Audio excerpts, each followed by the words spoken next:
오늘 함께 나눌 본문 말씀 신약 누가복음 19장 5절과 6절 말씀, 신약 성경 127페이지입니다.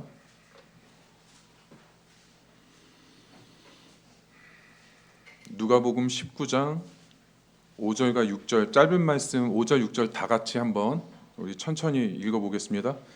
예수께서 그곳에 이르사 쳐다보시고 이르시되 삭개오야 속히 내려오라. 내가 오늘 내 집에 유하여야 하겠다 하시니 급히 내려와 즐거워하며 영접하거늘. 아멘. 위대한 만남이라는 제목으로 말씀 나누도록 하겠습니다. 저희 청년부가 어제 토요일부터 초청 집회를 하고 있는데 그 말씀을 삭개오 시리즈로 이렇게 세 가지 설교를 준비했습니다.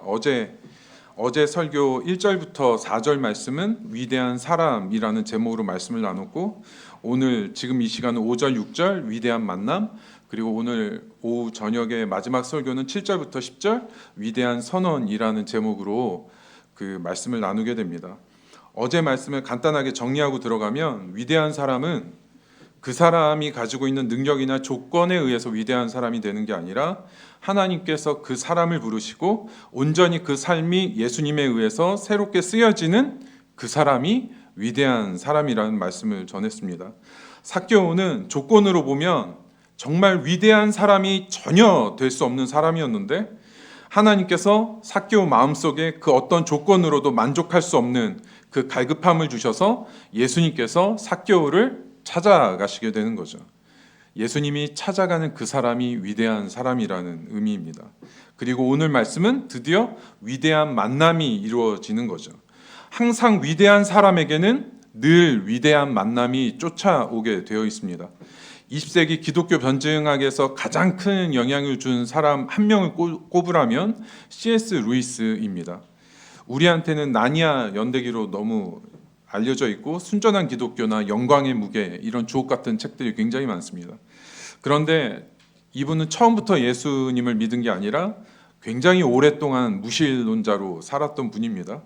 그런데 이분이 옥스포드 대학교 영문학과 교수로 재직 중에 있을 때 굉장히 중요한 만남이 있었죠. 톨킨이라는 사람을 만나게 됩니다. 1931년 9월 19일 밤에 그 루이스와 톨킨이 산책을 하게 되는데, 이때 루이스가 자신이 가지고 있는 무신론에 대해서 소개를 하게 됩니다. 톨킨한테 자신의 무신론에 대해서 너무 정직하게 자기 생각을 얘기한 거죠. 자기가 왜 신을 믿게 되지 않고 그 하나님이라는 분도 신하와 똑같이 여기게 되었는지 그거를 설명해 주는 겁니다. 그런데 톨킨이 루이스한테 딱 이 얘기를 해줍니다. 기독교와 신화가 다른 점이 하나 있는데, 기독교는 실제 역사 속에서 실제 일어난 사건을 다룬 거라고 얘기를 해줍니다. 루이스한테. 참 우리가 듣기에는 너무나 당연한 얘기인데, 너무 단순한 진리인데, C.S. 루이스는 이걸 듣고 회심을 하게 됩니다. C.S. 루이스 뒤에 톨킨과의 만남이라는 굉장히 중요한 순간이 있었기 때문에 기독교 역사상 가장 뛰어난 변증가가 나올 수 있었다는 얘기입니다. 우리한테도 삶의 결정적인 만남들이 있습니다. 아마 우리 평생을 생각해 보면 우리한테 영향을 주었던 손에 꼽힐 만한 그런 사람이 있을 겁니다. 그런데 우리 인생에서 가장 위대한 만남은 우리가 예수님을 만나게 된 겁니다.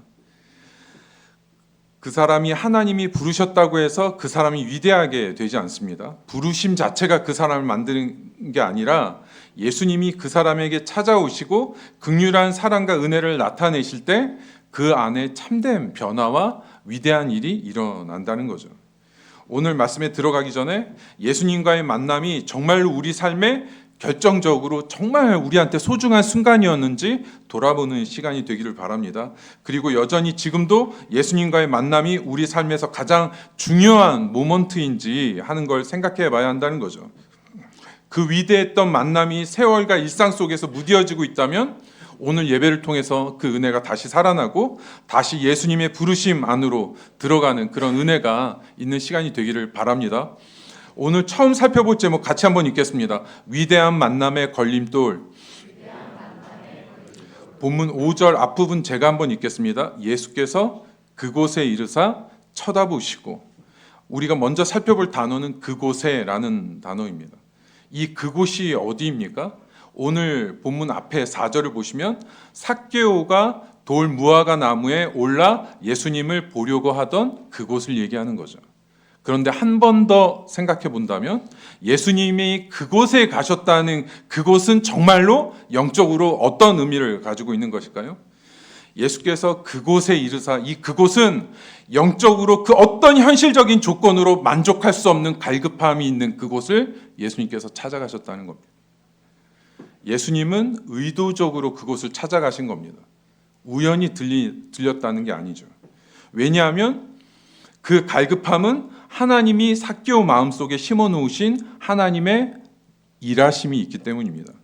이 5절에 쳐다보시고 이 단어가 중요합니다. 왜냐하면 이 단어가 어떤 뜻이냐면은 의도적으로 주목하여 바라보다라는 뜻입니다. 예수님께서 삭개오를 위해서 삭개오를 주목해서 그곳을 예수님께서 찾아가셨다는 뜻입니다. 그럼 우리가 여기서 하나 비교할 게 있습니다. 삭개오와 예수님을 한번 비교해 보는 겁니다. 삭개오는 이름이나 명성이나 직업이나 부 같은 걸로 만족할 수 없는 갈급함이 삭개오한테 있었죠. 그 갈급함을 가지고 예수님께 굉장히 막연한 기대를 가지고 간 겁니다. 믿음이 있거나 자기의 죄에 대해서 깨달았거나 그런 각성이 있었던 게 절대 아닙니다. 그래서 삭개오는 사람들을 피해서 나무 위에 올라가서 예수님을 직접 부딪히는 정도가 아니라 예수님을 멀찍이서 바라보는 그 정도만 삭개오는 원한 거죠. 그런데 우리가 비교할 건 예수님은 어떻습니까? 맨 처음부터 삭개오 안에 하나님의 부르심을 발견하고 의도적으로 삭개오를 찾아가서 삭개오를 주목하고 삭개오를 부르시게 된다는 겁니다. 이 부분을 다시 한번 정리하면 이런 뜻입니다. 삭개오는 자기의 갈급함을 예수님에 대한 호기심으로 시작했지만 지금 그 정도밖에 안 됩니다.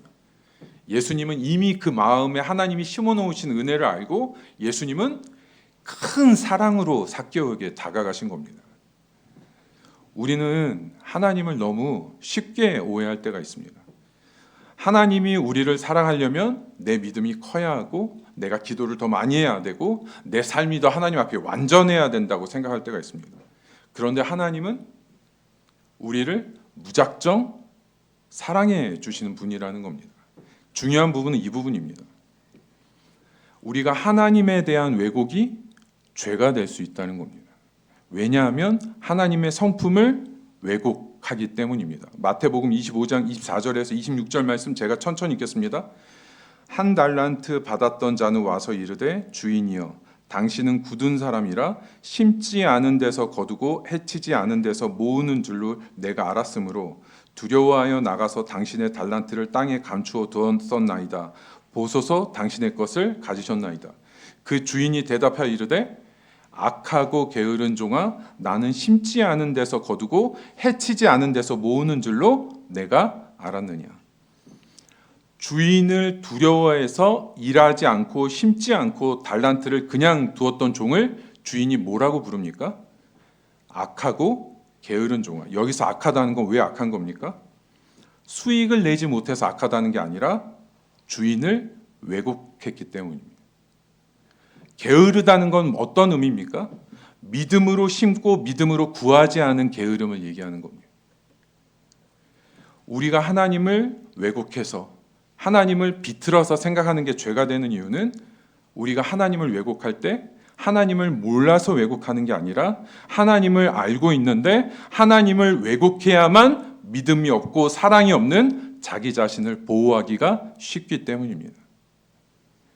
반대로 내가 하나님을 온전히 믿고 신뢰하면서 이해가 되지 않는 현실을 소화하고 뚫고 가는 게 반대로 너무 힘든 겁니다. 성도 여러분, 하나님을 왜곡하지 않고 있는 그대로 하나님을 은혜가 풍성하고 사랑이 많고 신실하신 하나님으로 믿고 나아갈 때 그때 하나님을 제대로 알고 믿으려고 할 때 반대로 그것에 비추어서 한없이 메마르고 믿음과 사랑이 없는 자기 자신을 발견하게 되는 겁니다.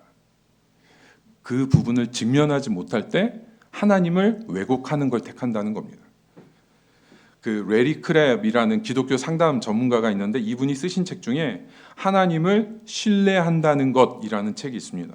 이 책의 핵심 내용은 이겁니다. 사람들이 하나님을 믿지 못하는 이유는 하나님이 선하신 분이라는 걸 믿지 않기 때문이다. 이렇게 얘기합니다. 하나님이 선한 것에 대해서 확신하지 못할 때 하나님을 신뢰하지도 못하고 하나님께 맡기지도 못하는 건데 이게 사람이 가진 본질적인 어려움이라고 얘기를 하는 거죠. 하나님을 신뢰하지 못하기 때문에 하나님이 아닌 다른 것을 의지하게 된다고 말하는 겁니다. 이분이 책 마지막에 이런 결론을 내립니다. 하나님이 정말 선하신 분이라는 것, 사랑이 많고 신뢰할 만한 분이라는 걸 믿기 시작할 때 그때 하나님께 마음을 열고 조금씩 하나님께 우리 삶을 맡길 수 있다고 말합니다. 그만큼 이건 뭘 얘기하는가 하면 우리가 하나님을 왜곡하지 않고 있는 그대로 신실하시고 선하신 하나님을 믿고 우리의 삶 이해가지 않는 부분을 풀어가는 게 어렵다는 겁니다. 하나님이 선하신다는 걸 믿을 때 도대체 풀리지 않는 어려움과 고난과 아픔들을 이해하고 받아들이는 것이 우리한테 고통스러운 겁니다. 그런데 우리가 끝까지 하나님을 있는 그대로 믿고 자기 자신의 연약한 믿음과 불신앙을 하나님 안에서 다루어 갈 때 우리한테 소망과 회복이 있습니다. 하나님의 크신 사랑이 우리의 삶의 어두운 부분을 덮고 강력하게 우리 삶을 이끌어가는 그 복된 은혜로 회복하는 성도님들 되시기를 바랍니다. 오늘 두 번째로 살펴볼 제목 같이 한번 읽겠습니다. 피할 수 없는 시급한 문제. 5절 하반부 말씀 제가 읽겠습니다. 이르시되 삭개오야 속히 내려오라 내가 오늘 내 집에 유하여야 하겠다 하시니 예수님은 삭개오 보고 처음에 만나시고 나서 그냥 내려오라고 하실 수도 있습니다. 그런데 예수님은 속히 내려오라고 합니다. 이건 무슨 뜻이냐면 지금 너의 위치는 너가 있어야 할 자리가 아니라는 겁니다. 너가 있어야 할 자리로 미루지 말고 지금 옮기라는 겁니다. 여기 이거를 조금 길게 내용을 풀어보면 이런 의미죠. 너가 만족하지 못하는 갈급함은 어정쩡한 거리에서 채워질 수 없고 내 안으로 완전히 들어와야 채워질 수 있는 갈급함이다. 이런 말씀하시는 겁니다. 삭개오가 처음에는 예수님을 재보려고 했습니다. 멀리서. 이제는 예수님께서 뭐라고 하냐면 이제는 멀리서 예수님을 재보려고 하지 말고 예수님을 믿는 자리로 내려와야 한다고 말씀하시는 거죠. 여기서 내려온다는 것은 온전한 믿음의 자리를 얘기하는 겁니다. 너가 믿기만 하면 내가 오늘 내 집에 유하여야 하겠다. 이 부분을 헬라어로 직역하면 이런 뜻입니다. 오늘 내가 내 집에 머무는 것은 필연적이다. 반드시 일어나야 할 일이다. 이 단어가 너무 중요한 단어입니다. 이 헬라어 데이라는 동사 반드시 일어나야 하는 일이다. 이런 왜 이 단어가 중요하냐면 누가복음에서 이 단어가 두 번 쓰이는데 누가복음 9장 22절에 이렇게 나옵니다. 이르시되 인자가 많은 고난을 받고 장로들과 대제사장들과 서기관들에게 버림받아 죽임을 당하고 그 다음 제3일에 살아나야 하리라. 예수님이 죽으시고 반드시 살아나야만 하리라. 이 단어랑 똑같은 겁니다. 또 한 구절이 누가복음 24장 7절에 이르시기를 인자가 죄인의 손에 넘겨 십자가에 못 박히고 제3일에 다시 살아나야 하리라. 똑같은 단어입니다. 무슨 말인가 하면 예수님이 내가 십자가를 꼭 져야만 한다. 그리고 예수님이 내가 반드시 부활해야만 한다. 이거하고 똑같은 의미가 무엇입니까? 삭개오 너가 지금 반드시 내가 너와 함께 오늘 머물러야 한다. 예수님이 이건 무슨 뜻이냐면 삭개오를 구원하고자 하는 일이 하나님의 계획과 작정이 절대적이라는 뜻입니다. 반드시 삭개오는 하나님이 구원하셔야 된다는 뜻입니다. 이 문제는 너가 선택하고 고민하고 재볼 수 있는 문제가 아니라고 선포하시는 거죠. 지금 고민하지 말고 지금 결단하고 믿고 내려오라고 말씀하시는 겁니다. 예수님이 말씀하신 구원의 문제는 미루거나 물러서거나 재보지 말고 하나님 앞에 지금 반응해야 할 시급한 문제라고 말씀하시는 겁니다. 예수님을 믿고 그 안에 들어오는 것만큼 하나님께 시급한 문제가 없다는 거죠. 세상이 우리를 현혹시키는 흐름은 무엇입니까? 그 중에 하나가 분주함입니다. 일상의 바쁨 때문에 하나님이 급하다고 생각하시는 그 시급한 문제를 우리는 놓칠 때가 너무 많습니다. 본질은 우리한테 그 분주함 때문에 우리 마음에 뭐가 약해집니까? 구원이 약해져가는 거예요. 예수님 안에 거하고 그 은혜와 구원을 누리는 것이 하나님은 그게 시급한데 나한테는 그게 시급하지 않는 거예요. 우리한테 지금 필요한 것은 오늘 하나님이 주신 구원을 지금 직면하는 겁니다. 지금 내가 예수님을 믿고 내가 예수님 안에 들어가서 예수님이 주신 은혜와 능력으로 살아가는 것이 하나님 앞에 가장 시급한 문제입니다. 하나님이 지금 중요하게 생각하는 것을 나도 시급하고 중요하게 생각하는 것이 믿음이라는 거죠. 그 어떤 분주한 일로 예수님을 뒤로하지 않고 온전한 믿음으로 그 안에서 흘러나오는 은혜로 참된 평안과 천국을 누리며 살아가는 성도님들 되시기를 바랍니다. 오늘 마지막으로 살펴볼 제목 한번 같이 한번 읽겠습니다. 기쁨이 가져오는 힘. 마지막 6절 말씀 다 같이 읽겠습니다. 급히 내려와 즐거워하며 영접하거늘. 삭개오는 예수님이 그렇게 말씀하실 때 한순간에 머뭇거림 없이 예수님의 말씀 그대로 급히 내려왔습니다.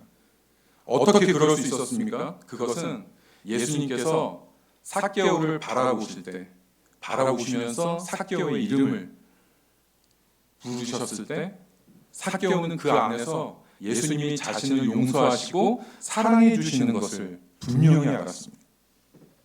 그래서 속히 내려온 겁니다. 그런데 삭개오는 그냥 내려오지 않고 어떻게 내려옵니까? 즐거워하며 영접했다고 말씀하고 있습니다. 예수님께서 은혜로 삭개오를 용서하시고 사랑하셨을 때 삭개오는 그 은혜로 너무 기뻐서 예수님을 영접한 겁니다. 이 은혜와 기쁨이 사람의 참된 회개와 변화를 가져오는 힘이 됩니다. 이 기쁨이 있었기 때문에 나중에 삭개오는 자기 삶을 완전히 바꾸게 되죠. 우리가 머리로는 죄 용서를 믿지만 죄 용서를 받아들이고 믿지만 마음속으로 기뻐하지 않을 수 있습니다. 왜냐하면 다른 욕심이 더 크기 때문입니다. 아무리 예수님의 십자가 흘리신 피로 우리를 용서하셔도 내 안에 채워지지 않는 욕심이 있다면 예수님이 우리를 용서해 주신 것으로 마음껏 기뻐하지 못하는 겁니다. 그러면 그 기쁨이 약해지면 우리 삶이 변화되는 게 약해지게 되는 거죠. 성도 여러분, 죄를 끊는 힘은 내가 결심해서 나오는 힘이 아니라 예수님이 우리에게 허락해 주신 은혜에 대한 기쁨에서 나옵니다. 오직 죄의 비참함을 아는 사람만 예수님이 주시는 용서의 기쁨을 누릴 수 있고 참된 회개의 열매를 맺게 되는 거죠. 이 정확한 말씀이 어디에 나오냐면 누가복음 탕자의 비유에 정확하게 나옵니다. 아버지 재산을 탕진하고 돌아온 작은 아들은 죄의 비참함을 몸으로 처절하게 깨닫고 아버지가 용서해 주시고 안아주실 때 완전히 기뻐함으로 아버지가 베풀어 주시는 잔치 안으로 들어오게 됩니다. 그런데 그것을 보고 분노하는 첫째 아들은 자신이 평생 아버지를 관계에서 떠나 있었던 죄의 비참함을 보지 못하니까 기뻐할 수도 없고 삶을 변화시킬 수도 없게 되는 겁니다. 우리는 둘 중에 하나입니다. 겉으로 하나님을 벗어나든지 아니면 보이지 않게 하나님과의 관계를 떠나든지 하는 관계, 둘 중에 하나라는 거죠. 그런데 본질은 같습니다. 그 죄의 비참함을 보게 해주는 하나님의 은혜가 있을 때 우리는 기뻐할 수 있습니다. 그 비참함을 보고서 하나님께 은혜를 구할 때 예수님의 십자가 보혈로 얻게 되는 죄 용서받는 기쁨이 살아나고 누가 시키지 않아도 기꺼이 삶을 돌이키는 그 힘이 우리에게 생길 줄 믿습니다. 말씀을 한번 정리하려고 합니다. 우리 인생의 가장 위대한 예수님과의 만남에 걸림돌이 하나 있는데 우리가 하나님을 있는 그대로 믿지 못하는 마음이 있습니다. 하나님의 선하심을 확신하지 못할 때 우리는 우리 자신의 모습을 정면으로 직면하지 못하고 하나님을 원망하게 된다는 거죠.